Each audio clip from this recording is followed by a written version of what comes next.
Hello friends, welcome to your channel reading museum. My name is Shashank और आज हम लोग पढ़ने वाले हैं मैग्नेटिक फील्ड और मैग्नेटिक फील्ड लाइंस। ठीक है ना। तो इसको चलो हम लोग समझते हैं। तो मैग्नेटिक फील्ड क्या है? What is magnetic field?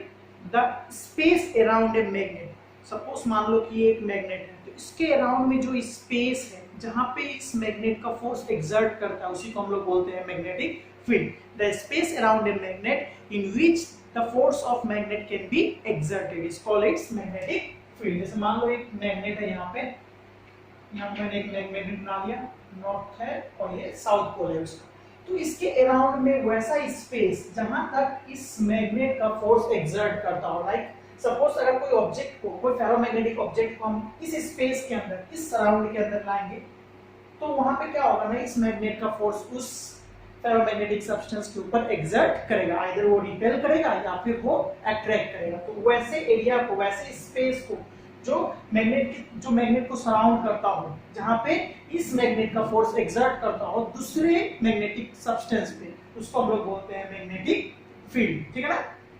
तो आगे हम लोग देखते हैं दूसरा जो टॉपिक है हमारा, वो है मैग्नेटिक फील्ड लाइंस। अच्छा, एक चीज और आपको ध्यान में रखना है कि मैग्नेटिक फील्ड का ना मैग्नीट्यूड भी होता है और डायरेक्शन भी होता है। इस चीज को आप ध्यान में रखना। दूसरा जो टॉपिक है वो है हमारा मैग्नेटिक फील्ड लाइंस, या फिर इसको हम लोग मैग्नेटिक लाइंस ऑफ फोर्स भी बोलते हैं। ठीक है ना। मैग्नेटिक फील्ड लाइंस को हम लोग मैग्नेटिक लाइंस ऑफ फोर्स भी बोलते हैं। Okay, now we will see this with an example. We will see how to plot a magnetic field pattern due to a bar magnet and iron filings. तो iron filings का use करके और bar magnet का use करके हम लोग इस pattern को समझते हैं कि मैग्नेटिक लाइंस ऑफ फोर्स या फिर मैग्नेटिक फील्ड लाइंस कैसे बिहेव करता है। ठीक है। आपको क्या करना है, यहाँ पे मैंने एक कार्डबोर्ड ले लिया है और नीचे में एक बार मैग्नेट को प्लेस कर दिया है। ठीक है ना। देख सकते हो उसका ये साउथ पोल है और ये नॉर्थ पोल है।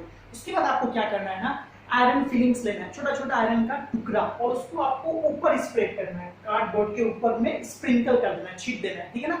उसके बाद आप क्या ऑब्जर्व करोगे कि due to the magnetic field created by this bar magnet, इस बार मैग्नेट की वजह से एक मैग्नेटिक फील्ड क्रिएट हुआ और उस मैग्नेटिक फील्ड के अंदर आने की वजह से ये आयरन फीलिंग्स भी ना मैग्नेट की तरह बिहेव करेगा, और जिसकी वजह से ना ये अपने आप को एक फिक्स पैटर्न में अरेंज कर लेगा। और वो फिक्स पैटर्न आप यहाँ बोर्ड पे देख सकते हो, मैंने लगा दिया है।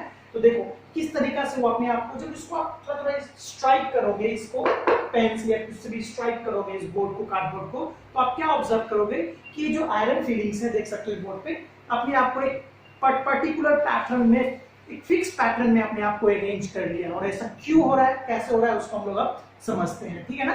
इसी चीज को हम लोग अब ना आयरन बार या फिर बार मैग्नेट, या फिर इसी चीज को हम लोग अब बार मैग्नेट और कॉम्पास नीडल, मैग्नेटिक कॉम्पास जो होता है जिससे हम लोग डायरेक्शन पता करते हैं, उसके हेल्प से समझते हैं कि एक्चुअली होता क्या है, कैसे ये बिहेव करता है मैग्नेटिक फील्ड लाइंस। ठीक है ना।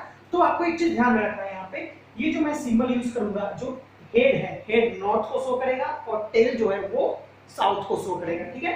तो यहाँ पे मैंने एक बार मैग्नेट ले लिया जिसका ये साउथ पोल है और ये नॉर्थ पोल है। अब क्या होगा, अगर मान लो एक मैग्नेटिक कॉम्पास को मैं इस जगह पे रखता हूँ, इस पॉइंट पे मैं एक मैग्नेटिक कॉम्पास को रखा, तो आप क्या ऑब्जर्व करोगे ना कि उसका जो नीडल का डायरेक्शन होगा वो इस तरीका से होगा।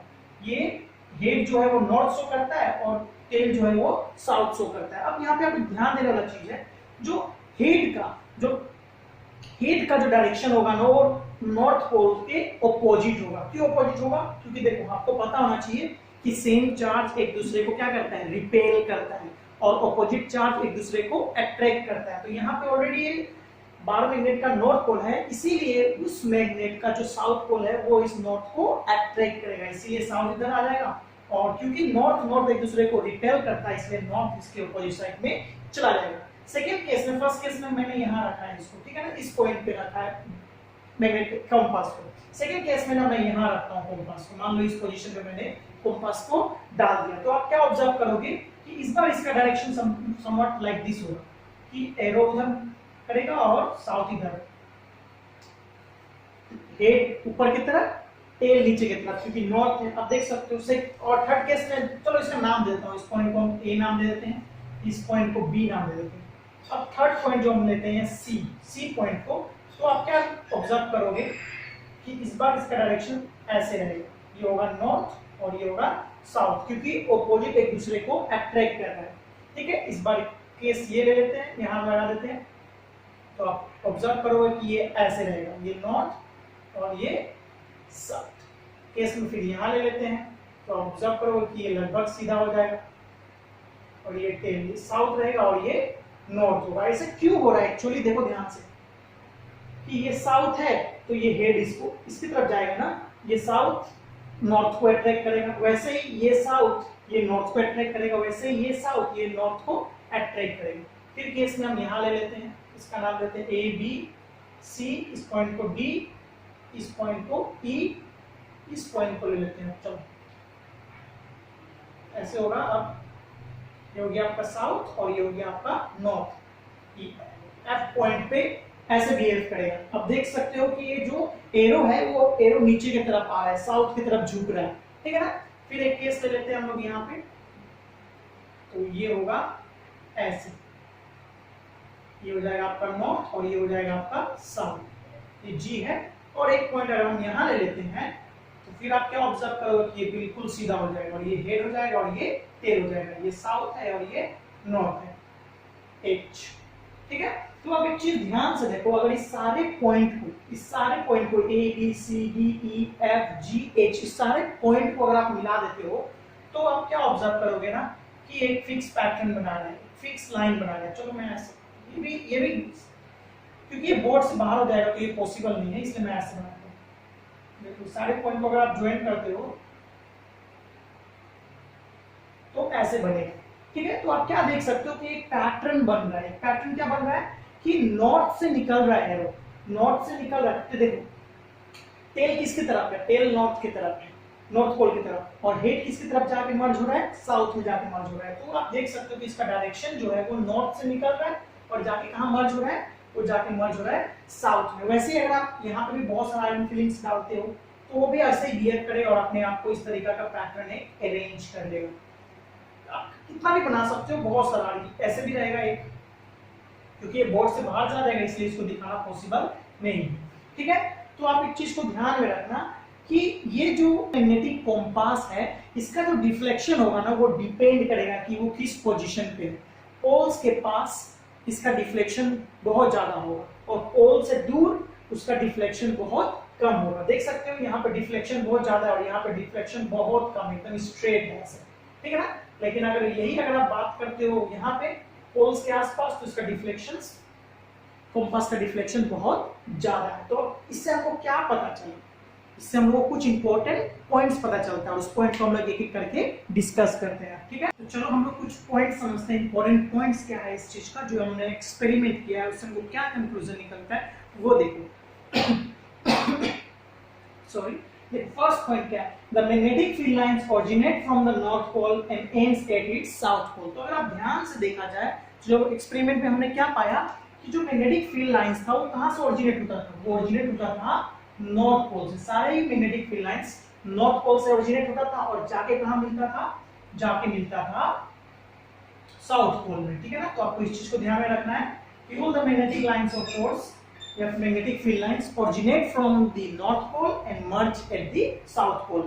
नॉर्थ पोल से निकलता है सारा मैग्नेटिक फील्ड्स ऑफ लाइंस और जाके कहां मिलता है, साउथ पोल में मिलता है। ठीक है ना, इस मैग्नेट का। ठीक है।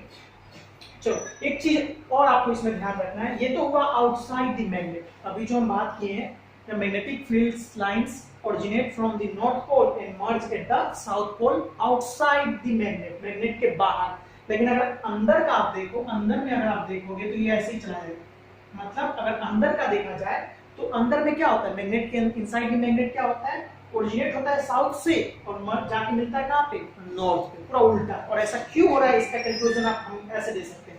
सपोज मान लो एक बार मैग्नेट, ठीक है, यहाँ पे एक मैग्नेट है, इसका ये नॉर्थ पोल है और ये साउथ पोल है। इसको हम समझाने की कोशिश करते हैं आपको। हम क्या किए ना, इस मैग्नेट को ब्रेक कर दिए बीच से।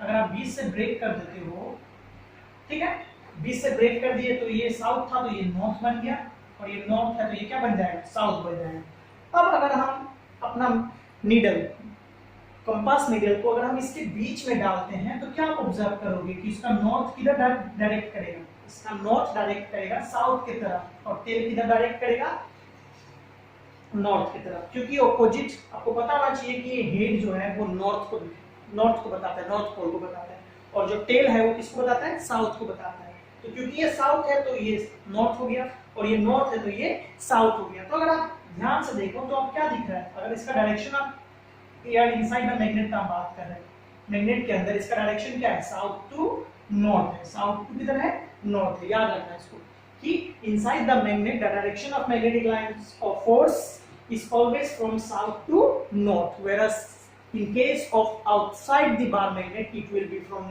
north to south। ठीक है, ठीक। दूसरा पॉइंट जो हमको ध्यान में रखना है यहाँ पे वो क्या है, the strength of magnetic field depends upon the degree of closeness of the field lines।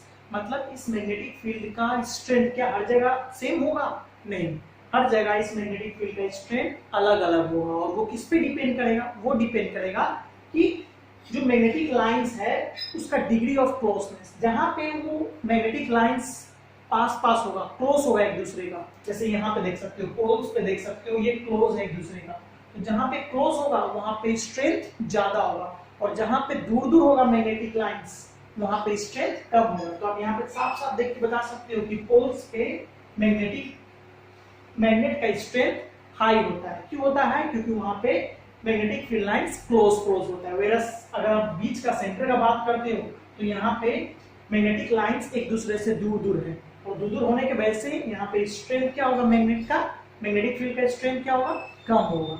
इस चीज को आपको ध्यान में रखना, ये डिपेंड करता है किस पे, degree of closeness of the field lines. अगर लाइंस पास है तो मैग्नेट का स्ट्रेंथ वहां पे ज्यादा है, अगर लाइंस दूर दूर है जहां पे, वहां पे मैग्नेट का स्ट्रेंथ कम है। ठीक है, पॉइंट आपको क्या याद रखना है कि the magnetic field lines never intersect one another. मतलब जो मैग्नेटिक फील्ड लाइंस होता है वो एक दूसरे को आपस में कभी भी इंटरसेक्ट नहीं करता, मतलब क्रॉस नहीं करता है। ये दो देख सकते हो यहाँ पे जो मैग्नेटिक लाइंस है एक दूसरे को इंटरसेक्ट नहीं कर रहा है, कट नहीं कर रहा है। एग्जांपल इसे समझो, इससे जैसे लाइक यहाँ पे एक मैग्नेट बना दिया, यहाँ से कुछ लाइंस निकल रहा है, यहाँ से कुछ लाइंस निकल रहा है, यहाँ से कुछ लाइंस निकल रहा है, यहाँ पे भी मैंने एक मैग्नेट बना दिया, यहाँ से भी कुछ लाइंस निकल रहा है। तो ये दोनों लाइंस ना आपस में कभी भी इंटरसेक्ट नहीं करेगा। क्यों इंटरसेक्ट नहीं करेगा, इसका हाइपोथेटिकल आंसर होगा कि इस पॉइंट पे अगर हम मैग्नेट को रखें, सॉरी इस पॉइंट पे अगर हम नीडल को रखें, कंपास को रखें, तो कंपास दो जगह पे एक डायरेक्शन कैसे दिखा सकते हैं, इधर भी मैग्नेटिक लाइन से, इधर भी मैग्नेटिक लाइन से, दो एक ही नीडल दो डायरेक्शन कैसे दिखा सकता है। इसीलिए इसका हाइपोथेटिकल आंसर होता है कि दो मैग्नेटिक लाइंस एक दूसरे को आपस में कभी भी इंटरसेक्ट नहीं करते, चाहे वो दो अलग अलग मैग्नेट का लाइंस हो या फिर वो एक सिंगल मैग्नेट का ही बहुत सारा लाइंस हो, कभी भी आपस में एक दूसरे को इंटरसेक्ट नहीं करेगा। वो क्या करता है ना, अपना डायरेक्शन को मैग्नेटिक लाइंस अपना से या अपना रूट चेंज कर लेता है, ठीक है ना, लेकिन आपस में कभी भी इंटरसेक्ट नहीं करता है। तो ये तीन इंपॉर्टेंट पॉइंट्स था मैग्नेटिक फील्ड लाइन, जिसको हम लोग एक्सपेरिमेंट से भी समझे हैं और ऐसे भी समझे। ठीक है, this is all for today's class. I hope आपको ये समझ में आ गया होगा। अगर अभी भी कोई डाउट है तो प्लीज कमेंट बॉक्स पे अपना डाउट को डाल सकते हो, मैं ट्राई करूंगा सबके डाउट्स को क्लियर करने का। ठीक है ना, बस आज के लिए इतना ही। प्लीज चैनल को सब्सक्राइब कर लो और शेयर कर दो। So always remember guys, do good for others, the blessing will come in an unexpected way. Okay, that's all for today, thank you.